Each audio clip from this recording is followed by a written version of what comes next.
your home was in the Jewish quarter, correct? 6 o'clock in the morning. No whiskey, no vodka, no herring, what a bummer. No Coca-Cola, just water. Open the window of your home towards east. You would see the Holy Temple. You're going to see the Western Wall, the whole thing of the Western Wall. In the north, where the 4 towers are, that was the Antonia Fortress. That was the place of Pontius Pilatus.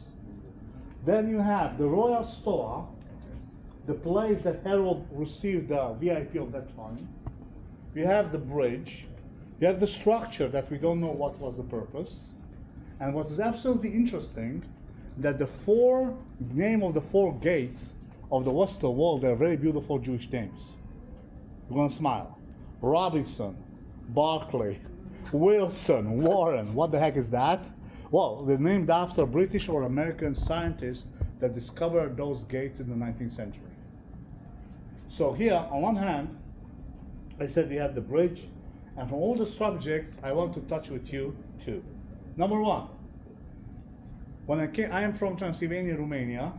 The English is my 6th language. However, I hope that we understand each other so far. We good? Awesome. So when I came to Israel, I went to learn in yeshiva, and you know, I am from a place that the Austrian heritage is very strong. Alles richtig and pünktlich. Everything has to be on time and as it is. So I came to Israel, and in the Jewish oral law, in the Gemara, it says there were 10 miracles at the temple. One of the 10 miracles was that they stood crowded, that they bent down with space. 10 ניסים היו במקדש, עומדים צופים ומשתחווים לחווים. I never understood this thing, either or, right? So when I start to study, that and I get more confused. Why? Because in the Jewish oral law, in the Sanhedrin, Talmud Yerushalmi, we have a story that the king counted 600,000 pair of kidneys at the temple. That means what? 1.2 million Jewish people in here. And please don't misunderstand me.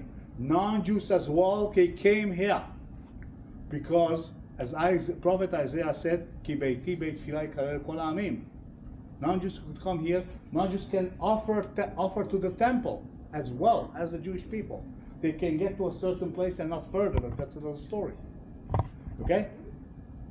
So then, in Yosefos Slavish, Yosef ben Matityahu says that before the festival of Passover, Pesach, Castius Gallus, the Roman leader, said to the Jewish people, "Show me the money." No, he didn't say that.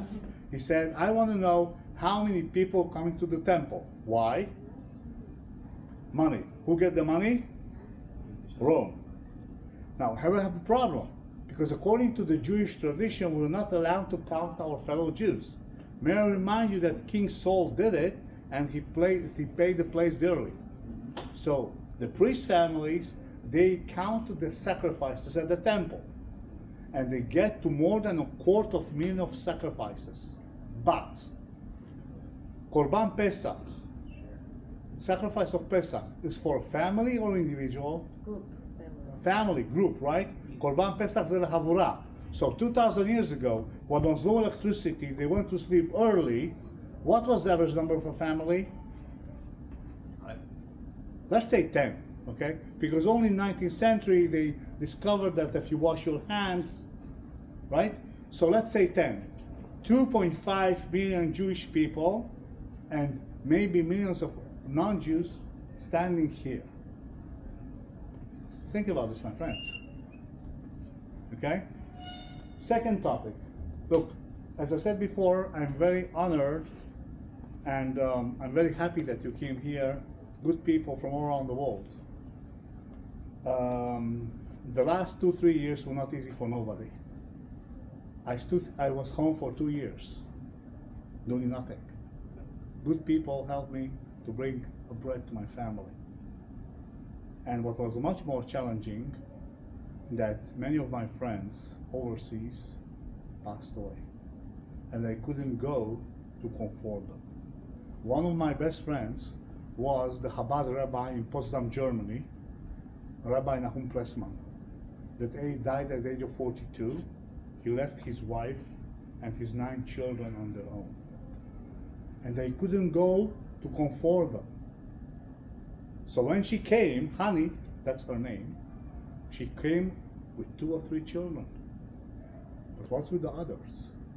I feel that I'm uncle. To which one I will give an ice cream? To which one I can give a hug? So as you know, we have a Jewish custom to say something in order to remember the people who passed away. We say Mishnah Leilu Nishmat, like we have something to remember. So what I'm going to say now is to remember my friend. But if you lost someone in your family or in your friends or whatever, and you want to join with your heart, with your soul, we can. I'm quoting now from Sanhedrin, chapter 17, who says, כולם נכנסים מימין ויוצאים משמאל, חוץ משלושה, העבר, חזב והמנודה. Everyone enter from the right and exit from the left, excluding 3, the orphan, the impure, and the excommunicated. Why? Because what says the Gemara there is what we are saying today. If God forbid we go to comfort someone. You know, it's very nice to go to a nice Jewish wedding. Ach shelanu mitchater, and mazel tov, and you break the grass. But do we have the strength to go to comfort someone? Or for example, last week, one of my Muslim friends' father passed away, and I was so busy that I couldn't go to say hi to my friend Muhammad. And this is something I believe that's universal. Like, I'm a Jew, but I have other friends, and we need mutual respect. That's my goal in life. So if you go to a Jewish family to conform, what you say, Hamakom inachem otchem. The place is not just him, is the place. So if you remember the temple, hopefully we have also redemption without any more problem, disease, or whatever. Enough is enough. That's my personal, humble opinion. I hope that you're okay with that, that once I said something from my heart, not as a tour guide, but as a private person. You okay with that? I hope. I see you. Good. Thank you. Questions? We are in here, right? In this bridge? We are here. Here. To the right.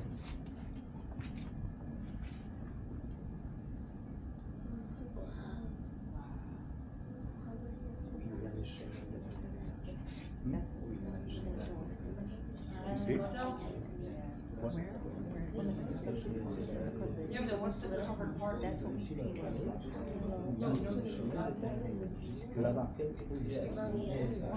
It's the bridge